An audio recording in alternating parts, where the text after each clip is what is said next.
Sir उसमें एक आध बकेट माल होगा गाड़ी में बचा हुआ, तो एक बकेट भर के यहाँ भेज दीजिए जहाँ मैं हूँ, यहाँ डलवा दूंगा, फिर खाली हो जाएगी। भेज दो।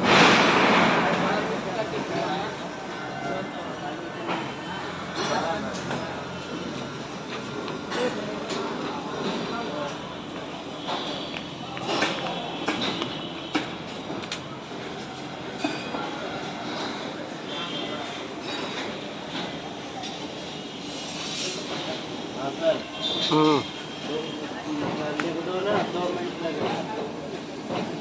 वो लिखेगा पता है, पर वो रात में लिखेगा, तो रात 17 तारीख को उसको जमा करना। अब वही 2 के लिए मैं भाग से दूंगा, 2 मिनट लगना है।